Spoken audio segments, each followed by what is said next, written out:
STV news आवाज़ बुलंदियों तक।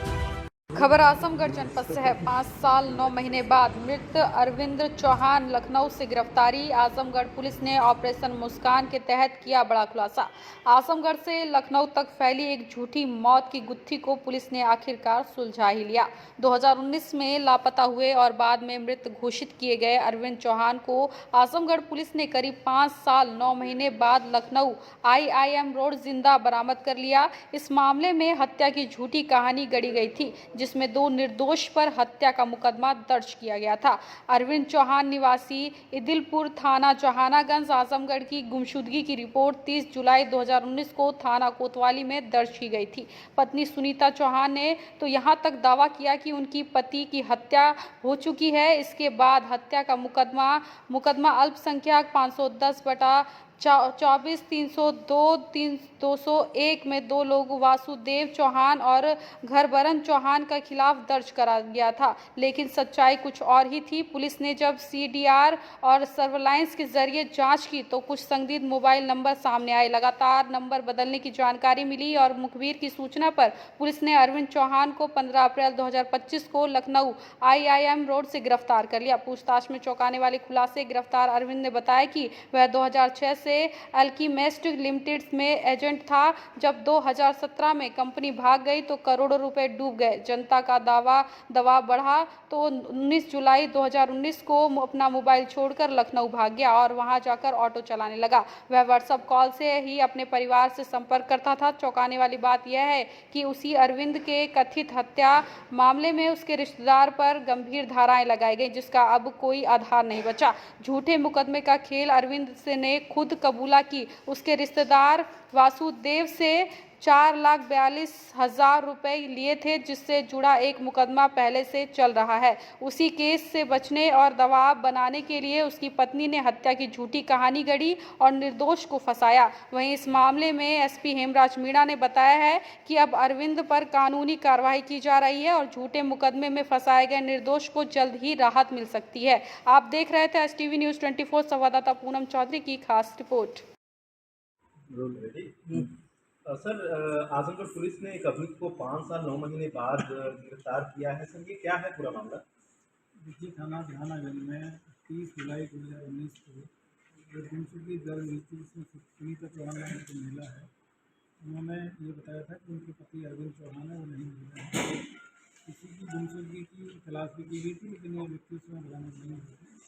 उसके बाद में 2024 में थाना कोतवाली जनपद आजमगढ़ में उन्हीं की पत्नी के द्वारा माननीय न्यायालय के आदेश के क्रम में 156(3) में 302 201 IPC के तहत मुकदमा पंजीकृत कराया गया था और इसी की इसमें इन्वेस्टिगेशन की जा रही थी।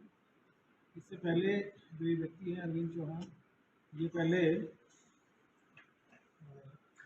ये अल्केमिस्ट लिमिटेड कंपनी आजमगढ़ में मार्केटिंग और एजेंट का काम ये करते थे और 2006 से उन्होंने काम किया था। 2017 में कंपनी भाग गई थी और कई लोगों का पैसा इसमें डूब गया था। तो जहानागंज थाने में 2021 में एक मुकदमा इनकी पत्नी और इनके जो पिता है और इनके विरुद्ध एक मुकदमा लिखवाया गया था। इसमें धारा IPC की धारा 406, 419, 20, 67, 120 और 506 का मुकदमा इसमें लिखवाया गया था।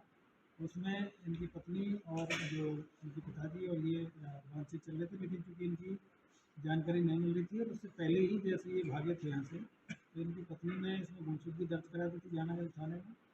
और उसके बाद में इन लोगों ने प्लान करके 156(3) के तहत IPC 302 और 201 के तहत थाना कोतवाली में 2024 में फिर इनकी गुमशुदगी और हत्या का मुकदमा उन्होंने इसमें लिखवाया था। इसी की पुलिस जांच कर रही थी और जांच में आज इनको गिरफ्तार किया गया है। और ये लखनऊ में ऑटो रिक्शा वहाँ पर चलाते थे और पुलिस से जैसे ये मुझे कंपनी भाग गई थी मार्केटिंग कंपनी 2017 से, तो 2019 में जब लोगों ने इनके ऊपर प्रेशर बनाया तो ये लोग से ये भाग गए थे। तब से लगातार अपनी पत्नी के संपर्क में रहते थे, व्हाट्सएप से और तमाम उससे कॉल करते रहते थे और बीच बीच में इनका मिलना जुलना भी होता रहता था। और जो जहानागंज थाने में जो 2021 में मुकदमा लिखवाया गया था उसमें इनकी गिरफ्तारी ना हो और बाकी अन्य जो विधिक कार्रवाई इनके विरुद्ध ना हो, इसी से डिफेंस लेते हुए इन लोगों ने 156(3) का दुरुपयोग करते हुए मुकदमा लिखवाया। और क्योंकि इनकी जानकारी नहीं मिल पा रही थी तो इसमें माननीय न्यायालय के द्वारा भी इसमें मुकदमा का आदेश किया गया, मुकदमा इसमें पंजीकृत भी किया गया और इनकी इनकी जो इन्वेस्टिगेशन की गई तो इनकी जानकारी मिली कि लखनऊ में रहते हैं।